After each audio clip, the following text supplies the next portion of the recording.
everyone, and welcome to another episode of the Dribble podcast. My name is Craig O'Donoghue from the West Australian newspaper, taking you through another season of talking to guests from the Perth Wildcats, Perth Lynx, and WA basketball in general to give you the best insight possible into what's happening in the sport throughout this state.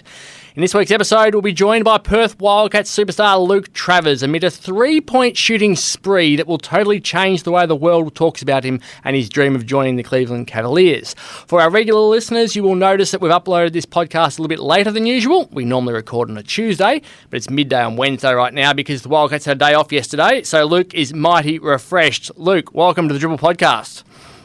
Hey mate, thanks for having me. Now, you went four-wheel driving at Preston Beach yesterday. Take me through the day.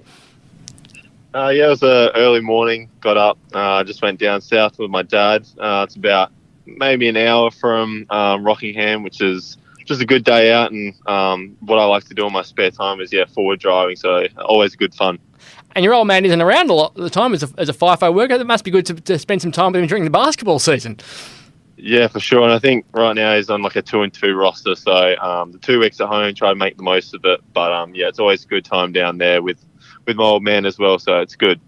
Players always relish a day off at this time of year, and Brady Manick's family are over from the States at the moment. He went to Roto and came back with his shoulders looking the same colour as your jersey. It looks pretty nasty, the sunburn. I'm sure the team took great humour from it this morning. Yeah, for sure. I think some of the guys were definitely a little bit extra physical into today's practice as well. So, I mean, it's good fun and always good for the boys to, explore and stuff. So, it's good to see. Now, there was a lot of focus on you throughout the start of the season, especially as Mike Gansey arrived from Cleveland. But since he left, the focus has changed a little bit from what you might be to what you're becoming right now. Big couple of minutes here for the Wildcats. Up by 4. Travers. The roof is about to blow off RAC Arena. So pre-Mike Gansey's arrival, you were shooting the three ball at 25%. Post-Gansey, you're 17 of 31 at 55%. What has changed? To be honest, I think it's mostly a mindset thing, but I spent the whole off season working on it, and a big shout out to Tony Vasaturo as well. But then since I've got home, a lot of work with Mike Kelly as well, who's just to be able to narrow down on some pinpoint some things that I need to work on as well. But I think it's just the whole mindset change. Like I want to say I've been a lot more confident with it as well, and I'm not second guessing it as much. But also, obviously repetition and putting in the work definitely helps as well. So just to see it sort of coming through, definitely it's a good feeling. So how much do you and Mike do? I watched you at training today, and then just counted a random 10 shots you put up, and you made 8 of them out of the 10, so 80%, perfect. What sort of work do you two do together in a one-on-one situation? It's mainly before practice. It would just be a lot of like around the rim stuff, just getting my touch going before practice, and then after practice we spend about anywhere between half an hour to an hour just like I said, pinpointing those sort of things that I need to work on, whether that's getting low in a stance or just getting my hand under the ball, just focusing down on that, and then obviously just repetition. I think that's the main part of it, and to be able to just sit down with Mike and talk about it before the season started as well was a big focus as well, and it's definitely helped out. So it looks like there's a bit more loop in your three-point shot at the moment rather than a bit of a dagger. It felt like a bit points last year where it was a lot flatter. Do you feel you've got a bit more loop in it when that's making a big difference with your technique? Yeah, for sure, and that was something that we spoke about with Mike as well when I was last year second-guessing myself and just rather like shooting it like a little dart, trying to not screw something up, just shooting it with confidence, and just repetition has definitely helped with that as well. So to be able to just shoot it without thinking about it too much has definitely helped it, and the confidence thing as well, just stepping into every shot the same and knowing that the next shot's going to go down as well. So I think that's just been the main part of it. So there's so many quality three-point shooters in your team. You look at Bryce and Corey Webster and Brady Manick and Todd Blanchfield, and now Ty Webster's joined you as well. And your coach was a ripper when you look at his three-point shooting performances. Have you lent on any of them for advice, or have you watched much vision to compare your technique and what it was to what they were? I don't think so too much. Obviously, you watch it every day as well and sort of see the things that they do. So I think it just happens naturally at the same time. But I think it's just how basketball is now. You got to be able to shoot to be effective, and I know that's not been one of my strengths growing up as well. So to be able to do those little things that I used to do as well, but also hit the open shot, it's been it definitely helps. Are you noticing teams are starting to take a little bit more notice and a little bit more respect when you got the ball in the three-point region? Yeah, for sure. I think, they used to go under every ball screen and stuff like that. And now to be able to come off and sort of use my passing ability a little bit more effective, I think everything just sort of opens up being able to shoot, which is, that's why it helps so much. Now, Ricky Grace was obviously a great scorer as well, and earlier this season we had him on the dribble, and I asked him what he thought it would take to turn you into an NBA player, and this is what he said. I think he's about 50,000 shots away from adding a 0 or 2 to his wage. If he just gets in the gym, puts up 750 shots a day, 5 days a week, I have no doubt that Luke will end up in the NBA. Now, at the time, I thought 50,000 sounded enormous, but then when he talked it through, and it was like, as he said, 500 to 700 shots a day over the course of every single week, suddenly, by the end of the season, you've reached 50,000. Would you be doing that? Are those the sort of figures that you're talking about when you say you spend about an hour with Mike Kelly a day? Yeah, I want to say it's pretty close. I'm pretty much in the gym at least 6 times a week, whether it's playing or training as well. And during that time, I'm shooting a lot. So I want to say those numbers are pretty accurate. It's always interesting with yourself. Like, there's an old saying about being a jack of trades and master of none at times for different people. But your strength is a Swiss Army knife, and being the jack of all trades. Is it a challenge to dedicate the time that you need to be elite in all sorts of different areas and still be elite where someone wants you to be in a specific part of the trade? I don't think so. I think a lot of my stuff growing up, being that sort of jack of all trades, was just, it came down to effort, like being able to rebound. Obviously, passing is something that I just enjoy to do as well. I love to get my teammates involved. Rebounding, it's like an effort thing. So, and then obviously defense as well just comes down to effort as well. So I think that just sort of comes with it. But obviously shooting and dribbling and all that stuff, it's a skill thing and something I've worked on a lot lately. So to be able to finally, I just want to keep perfecting my game as well, and then hopefully just to take that next step. It comes down to everything. So Mike Kelly's been enormous for you, and then the other Mike Gansey, was here a couple of weeks back. Let's go back to that visit. Did he give you any advice at all about your three-point shooting? No, not necessarily. I think it was just more to catch up and get to know each other more as people as well, which was a good experience. I know I didn't get to watch a game, but was down to all the practices and got to have a lunch with him and stuff, which was nice. So it's definitely a good thing to know that they're still watching and he's coming out, and he just sort of told me to just keep doing my thing. Wasn't necessarily pinpointing any specific areas and stuff. So, but to have that it's cool. Did you take him around WA much? Did you show him the sights? We went down to Scarborough, which was always a good spot to show. But he loved the beaches as well. And he said he didn't want to ever leave here as well. So, which is a big thing that a lot of people say as well. So it's cool to have that sort of experience with him. And then, show off Perth as well. To have that bond that you can build in that short amount of time, like it'd be rare for players that get to spend so much time with someone like him. Did you walk away just feeling more content and more comfortable with your basketball future and basketball life?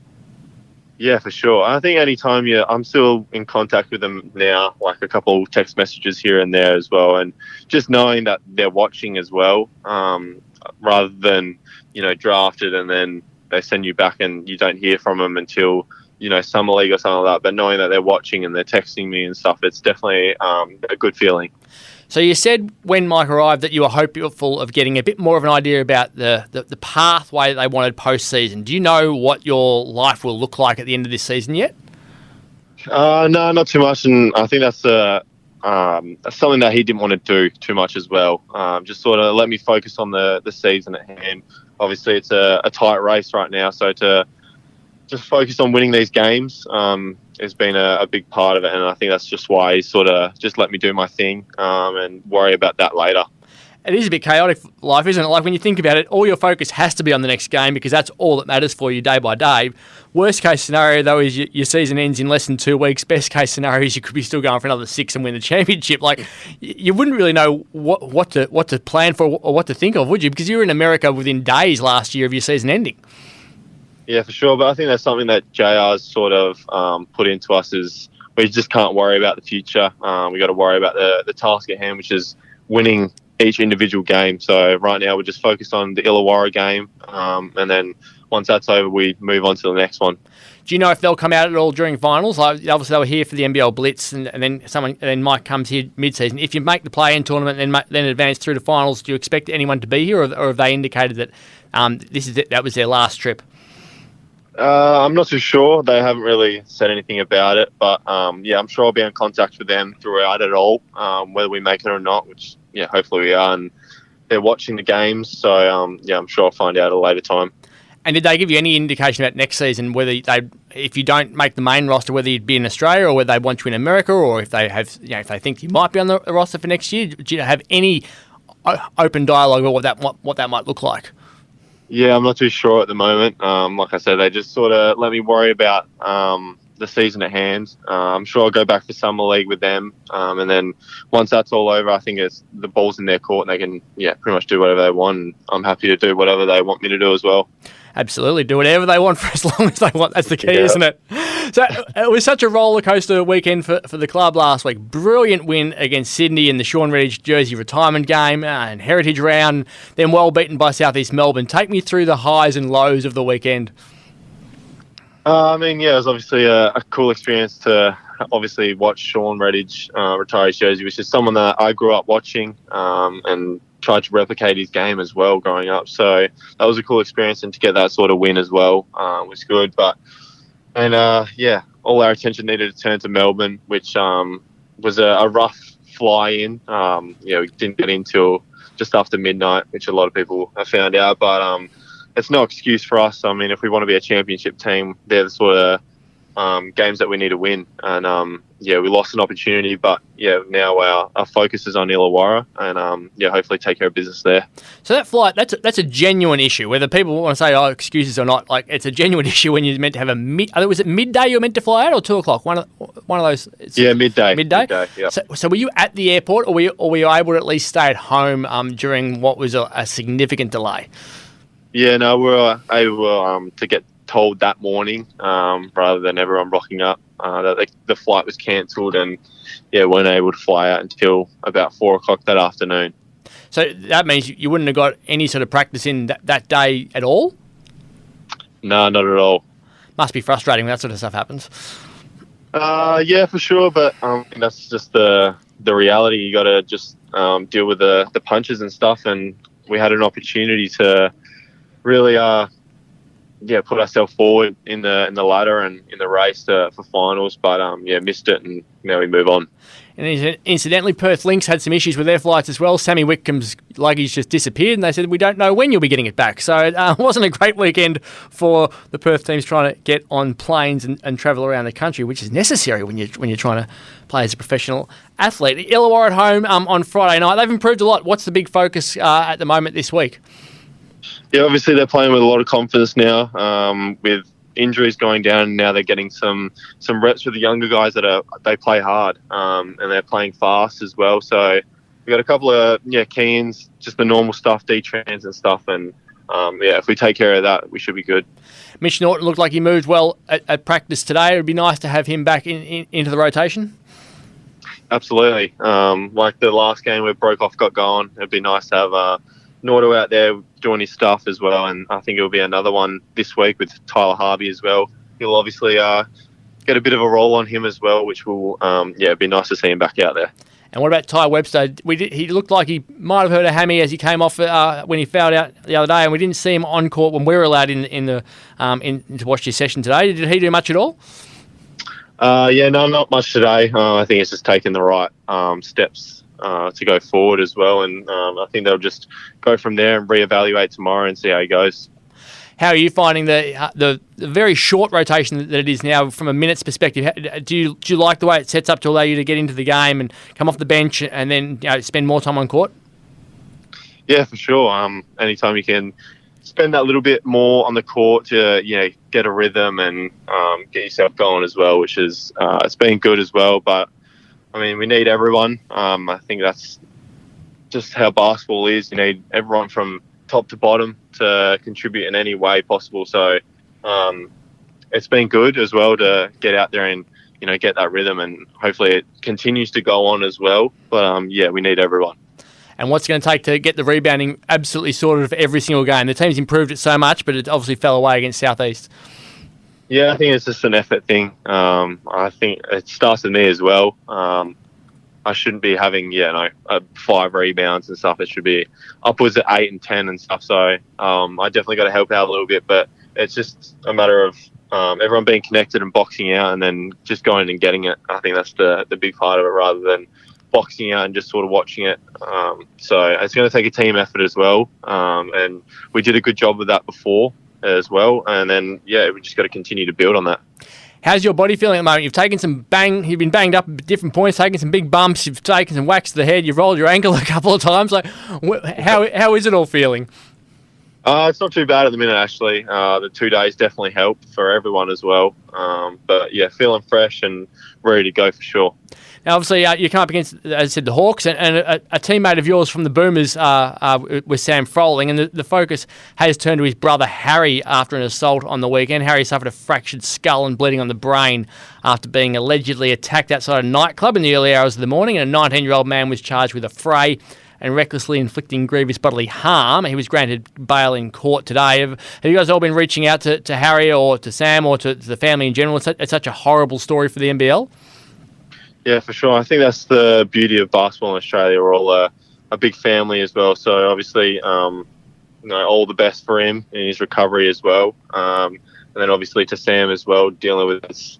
To see your brother go down as well, it's tough as well. So just sending all the hope and all the best for them. He's a big, big man, Harry. He's hard to miss, and you stand out like a sore thumb as well, I reckon, everywhere you go. Have you ever had any issues with people like that, just trying to be heroes and take you on just because you are who you are? No, I have not, actually.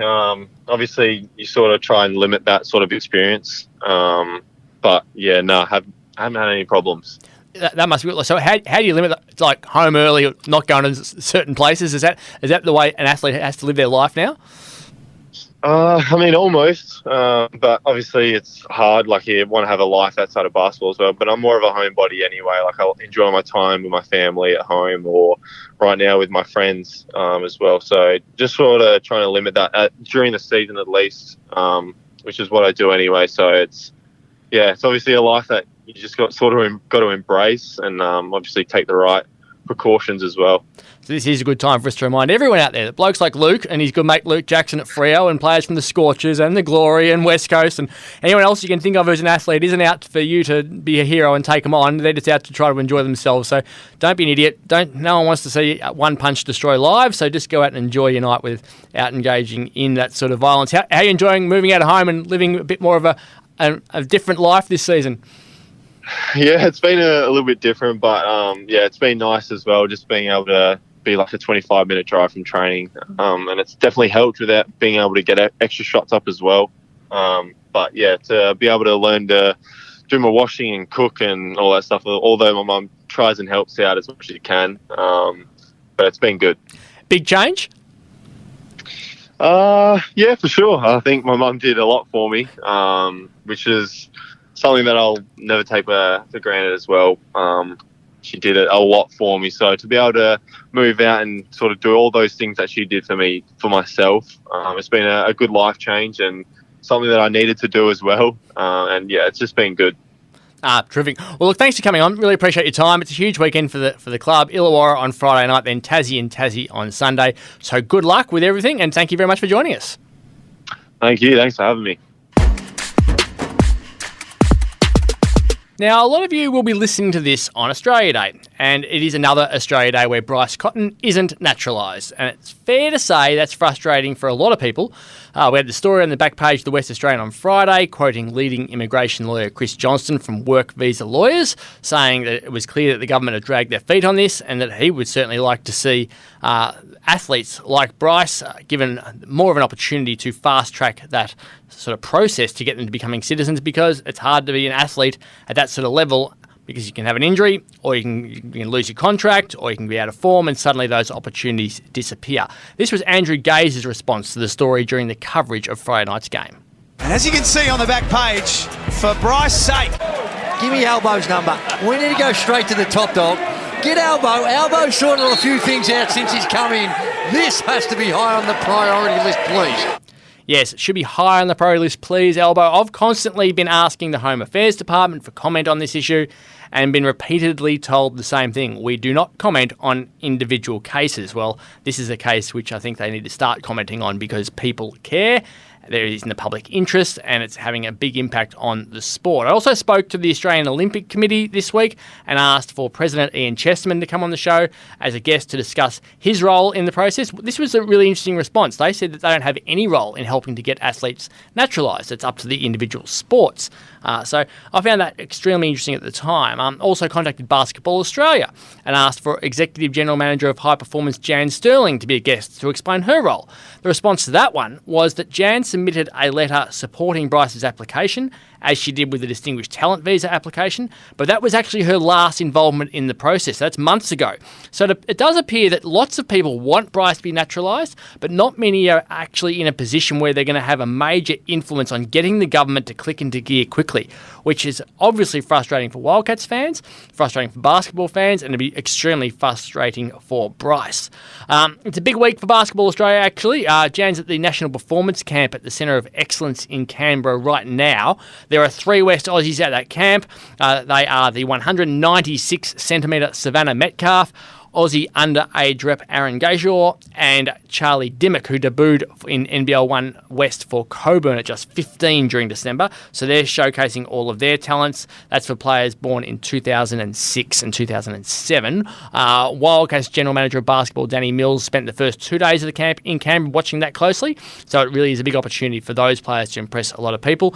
Couldn't help but notice one of the girls from New South Wales, her first name is Opal. So it's almost like she was born to play the sport, because if she becomes a star, she'll be the first Opal to play for the Opals. So imagine that. And then we've got Dyson Daniels' brother Dash is also at the camp. For Perth Lynx fans, your team is playing in a couple of hours. It's 12:25 at the moment as we're recording on Wednesday. Hence, I'm not going into too much detail about what's going on with them because it'll be irrelevant by the time you are actually listening. If they've won today's game, they'll be up and about and a genuine finals contender to be 6 wins in a row, including wins over Southside and Bendigo ahead of a blockbuster against Melbourne Boomers on Sunday. If they lose the game to Bendigo, life becomes quite tough again. So it'll be really interesting to see how they go in this next run.